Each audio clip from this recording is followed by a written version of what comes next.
Possibilities हैं। इस्लामाबाद की जो बातचीत है कितनी सफल हो पाएगी अभी किसी को पता नहीं है, क्योंकि सारी कुंजी नेतन्याहू के हाथ में है और वो सेक्स टेप से जुड़ी हुई है मेलानिया ट्रंप के। अब इस पर क्या कहा जाए और मोदी सरकार को इससे क्या सबक लेने चाहिए? क्या मोदी सरकार को अब सीधा ईरान से माफी नहीं मांग लेनी चाहिए कि भाई गलती हो गई, अभी भी देर नहीं हुई है, हम आपका अब साथ देंगे? क्या ये नहीं कह सकते मोदी सरकार? जी नीलू जी, देखिए देर तो बहुत देर हो चुकी है। अब ये तो जो कहते हैं ना कि आपकी विदेश नीति, आपकी कूटनीति, दोनों ही स्तरों पे आप बिल्कुल फेल हो गए हैं और आप खुलेआम एक जो एक पीड़ित पक्ष था मेरे मामले में, इस मामले में ईरान के ऊपर हमला किया गया था। ईरान ने यहाँ हमलावर नहीं था, तो उसको पीड़ित पक्ष ही कहा जाएगा। हम उसके अगेंस्ट खड़े रहे, मतलब बोले कुछ नहीं, लेकिन जो हमलावर थे उनके साथ खड़े रहे, तो उससे साफ पता चला कि आप जो हैं ईरान के विरोध में खड़े हैं।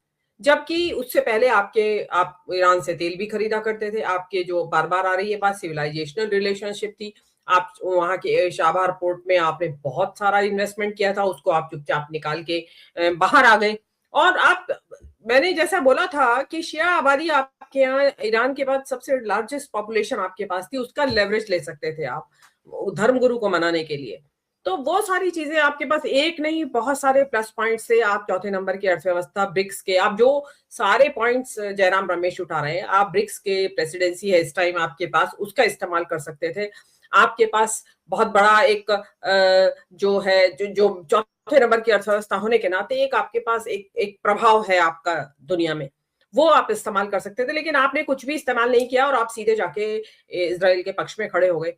अब आपका, क्योंकि आपकी जो विदेश नीति है वो आपकी घरेलू राजनीति से प्रभावित है पूरी तरह से, इनफैक्ट उसी के द्वारा संचालित हो रही है जो आपकी होम पॉलिसी है, इंटरनल पॉलिसी है, कि आप जो है एंटी मुस्लिम जो राजनीति है आपकी, हर चीज आपकी राजनीति उससे चल रही है। तो वही आपने विदेश नीति में चलाया। अभी तक तो वो चल रही थी कि आप उससे पाकिस्तान को पीट रहे थे उस एंटी मुस्लिम राजनीति से, लेकिन अब एक बहुत ही कॉम्प्लेक्स सिचुएशन आके खड़ी हुई ईरान के रूप में, और वहां भी आपने वही फॉर्मूला अप्लाई कर दिया पाकिस्तान वाला कि यहां भी एंटी मुस्लिम है जी हम तो।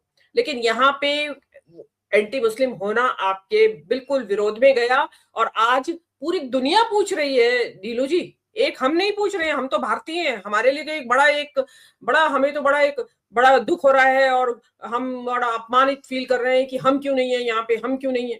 लेकिन दुनिया पूछ रही है कि इंडिया क्यों नहीं, पाकिस्तान क्यों? मतलब पाकिस्तान का तो केवल वो उनके एक पड़ोसी हैं और उनके फील्ड मार्शल ट्रंप के फेवरेट है, उसके अलावा और क्या फेवरेट पॉइंट है?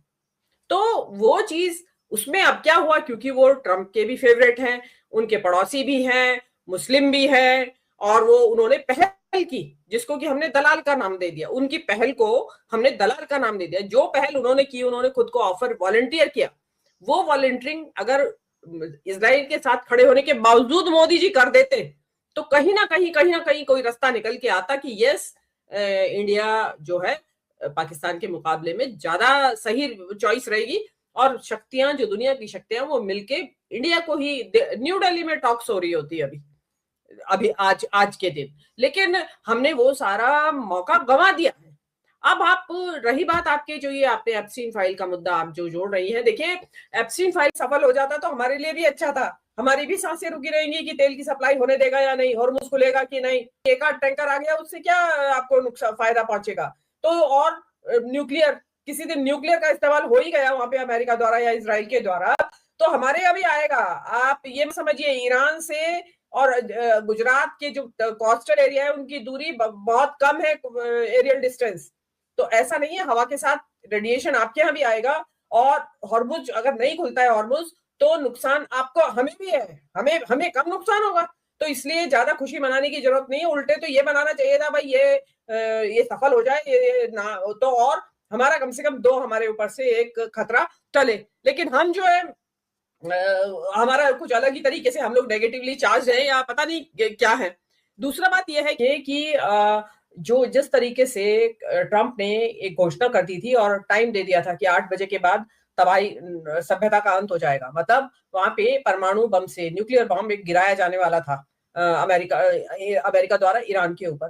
तो ऐसी स्थिति में जहां की बिल्कुल तैयारी थी, ऑन द वर्ज था, बिल्कुल डलने वाला था, लेकिन बच गए इस इस्लामाबाद टॉक्स की वजह से।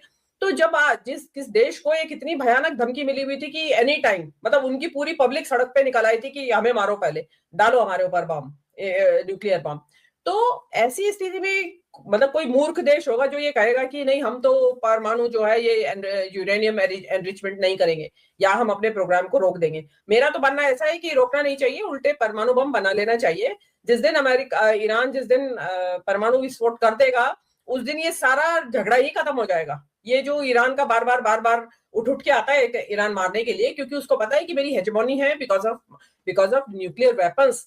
तो वो जब पता चला कि एक और के पास आ गए हैं यहाँ पे, तो ये फिर बराबर की लड़ाई हो जाएगी उस दिन। बिल्कुल बातचीत जो फेल हुई, आपको उसका मुख्य कारण क्या लगता है, और क्या यही स्टोरी है या फिर असली स्टोरी कुछ पर्दे के पीछे है जिसको ऑन रिकॉर्ड ना जेडी वैंस बताना चाह रहे हैं और ना ईरान बताना चाह रहा है?